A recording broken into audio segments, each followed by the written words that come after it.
नमस्कार साथियों। मैं डॉक्टर शत्रुजीत। आज हम बीए फाइनल फिफ्थ सेम के लेसन नंबर 2 का पार्ट 2 पढ़ेंगे। Rise of mercantilism and beginning of capitalism.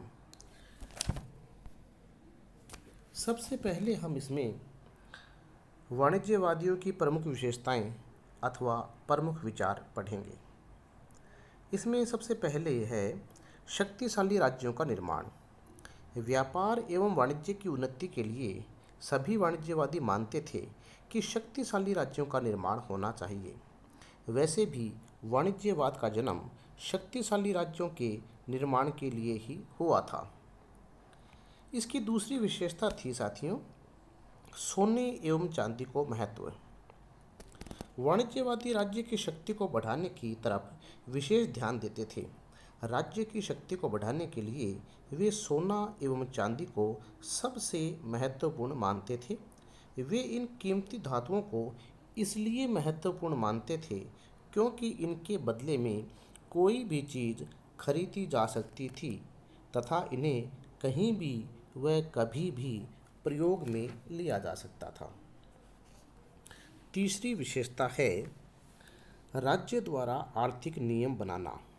वाणिज्यवादी आर्थिक गतिविधियों पर राज्य का नियंत्रण चाहते थे। उनकी मान्यता थी कि मनुष्य का स्वभाव स्वार्थी होता है तथा वह हमेशा अपने स्वयं के लाभ के लिए कार्य करता है। ऐसा करने से राज्य एवं समाज का हित होता है। इसलिए वाणिज्यवादियों का मानना था कि समाज को आर्थिक दृष्टि से मजबूत बनाने के लिए अर्थात देश के धन को बढ़ाने के लिए तथा समाज का कल्याण करने के लिए कृषि, व्यापार एवं उद्योग पर राज्य का नियंत्रण होना चाहिए। चौथी विशेषता थी विदेशी व्यापार का महत्व।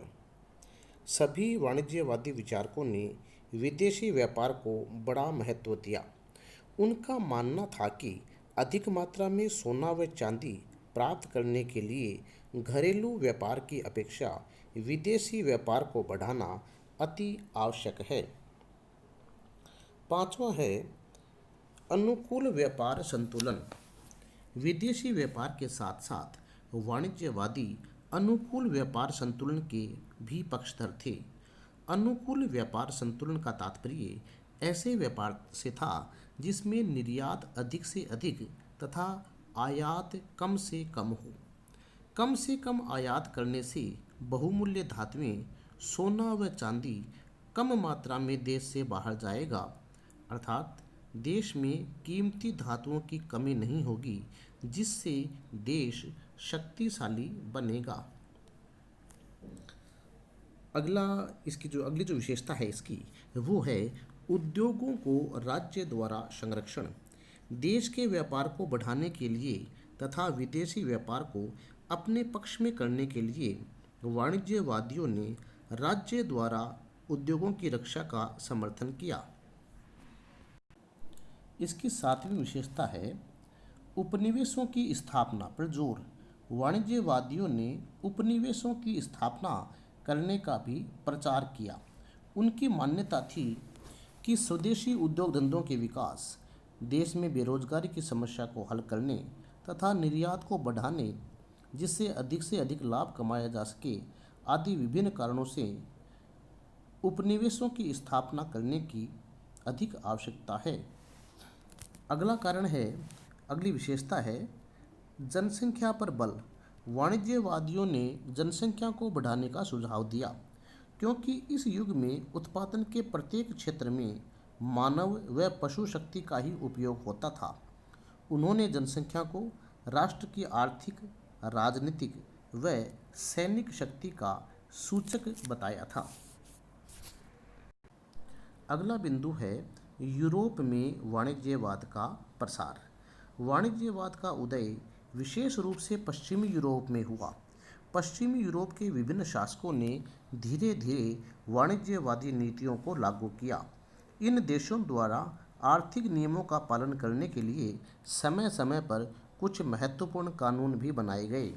पश्चिमी यूरोप के कुछ देशों द्वारा व्यवहारिक रूप से जिस ढंग से वाणिज्यवादी नीतियों को लागू किया गया उसका विवरण इस प्रकार है।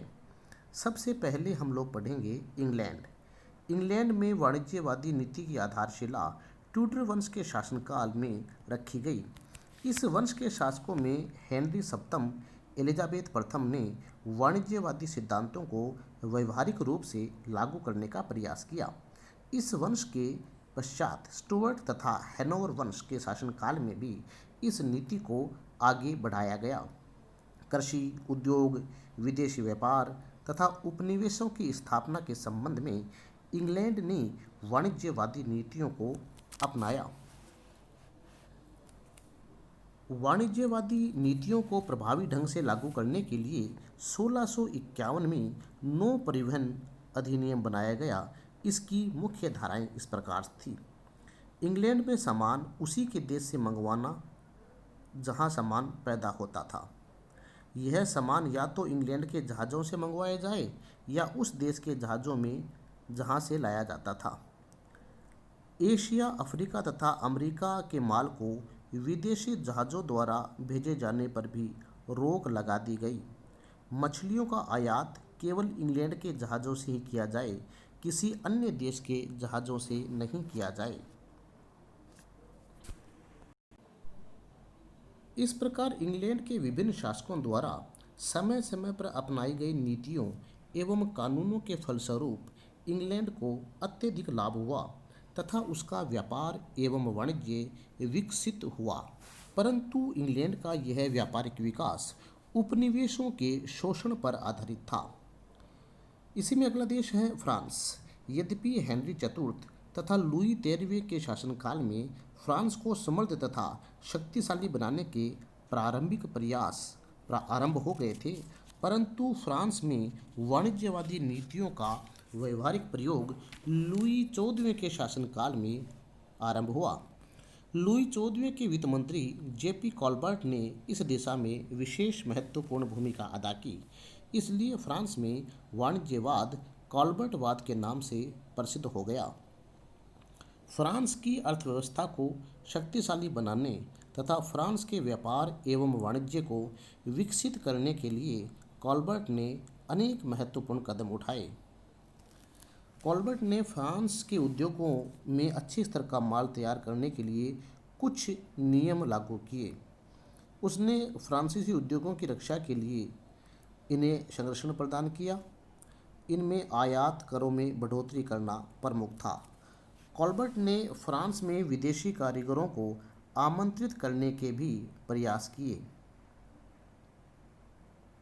उसने विदेशों में नियुक्त अपने राजदूतों को विदेशों से कुशल कारीगर व शिल्पी फ्रांस भेजने का निर्देश दिया।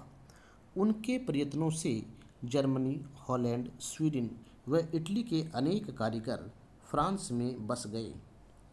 विदेशी व्यापार को विकसित करने के लिए कॉलबर्ट ने अनेक व्यापारिक कंपनियों की स्थापना की, जैसे East India company, West India company, the Levant company तथा इन कंपनियों को सरकार की तरफ से आर्थिक सहायता प्रदान की। स्थानीय व्यापार को बढ़ाने के लिए भी कॉलबर्ट ने सड़कों एवं नहरों तथा यातायात के साधनों का विकास भी करवाया। उसने एक शक्तिशाली जहाजी बेड़े का भी निर्माण करवाया। उसने आंतरिक व्यापार को प्रोत्साहन देने के लिए सड़कों एवं पुलों पर लगने वाली चुंगियों को भी समाप्त कर दिया, परंतु इस कार्य में उसे विशेष सफलता प्राप्त नहीं हुई। इस प्रकार कॉलबर्ट के प्रयत्नों से फ्रांस का व्यापार एवं वाणिज्य विकसित हुआ तथा फ्रांस ने अंतर्राष्ट्रीय स्तर पर इंग्लैंड व हॉलैंड जैसे वाणिज्यवादी देशों से मुकाबला करने हेतु आधारशिला का निर्माण किया। इसी प्रकार स्पेन में भी वाणिज्यवादी नीतियों को सम्राट चार्ल्स पंचम तथा उसके उत्तराधिकारी फिलिप द्वितीय के शासनकाल में कार्य रूप दिया गया। हॉलैंड भी पश्चिमी यूरोप के अन्य देशों की तरह वाणिज्यवाद की नीतियों को काफ़ी हद तक प्रसारित करने में कामयाब रहा। 1581 में हॉलैंड द्वारा स्पेन से स्वतंत्रता प्राप्त कर लेने के पश्चात वहाँ के शासकों ने व्यापार को बढ़ाने के लिए यातायात के साधनों को विकसित किया तथा बैंकों व व्यापारिक कंपनियों की स्थापना की। पुर्तगाल, जर्मनी ने भी वाणिज्यवादी नीतियों का प्रसार किया।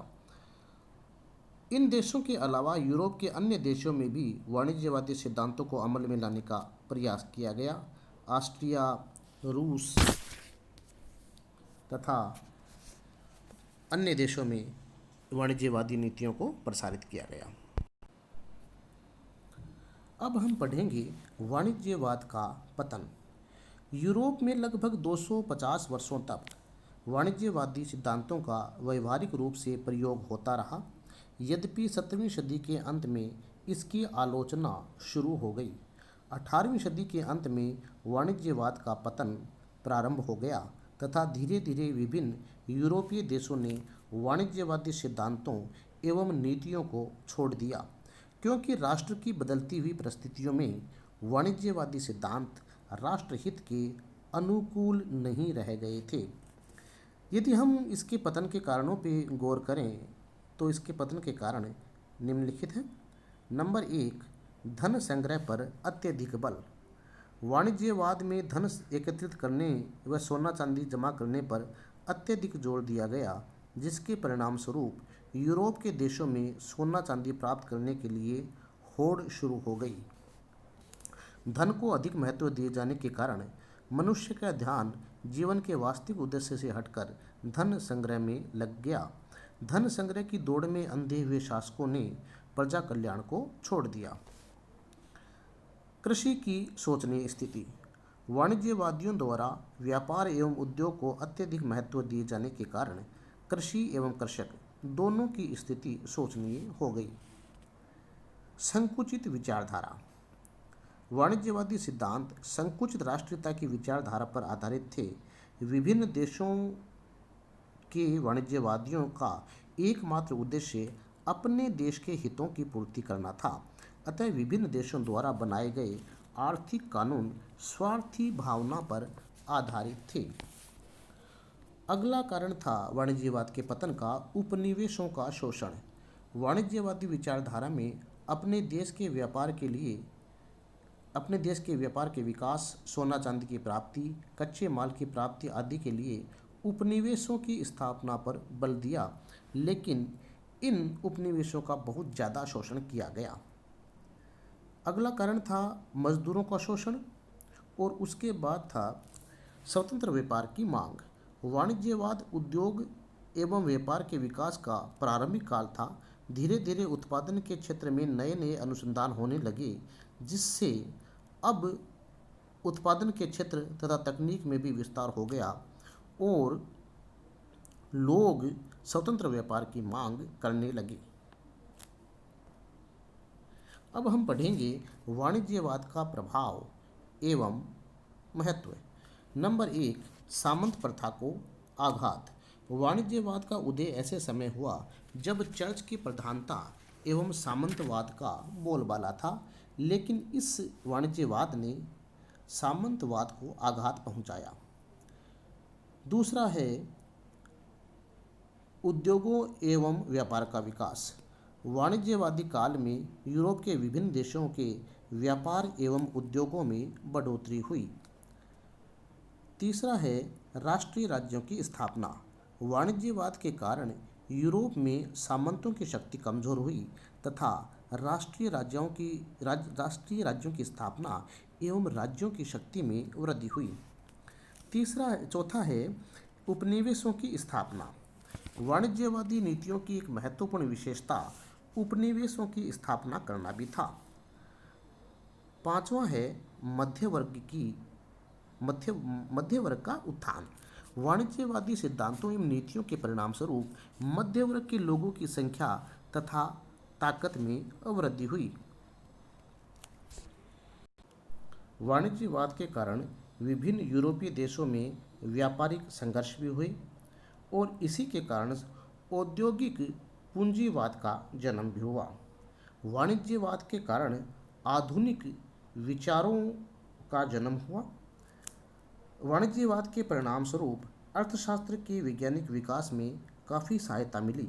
वाणिज्यवादियों ने व्यक्तिगत, स्थानीय, सांप्रदायिक, वर्गीय तथा क्षेत्रीय हितों के स्थान पर राज्य के हितों को प्राथमिकता दी। अर्थात उन्होंने राष्ट्रीय नीतियों का आधार आर्थिक कार्यों को बनाया।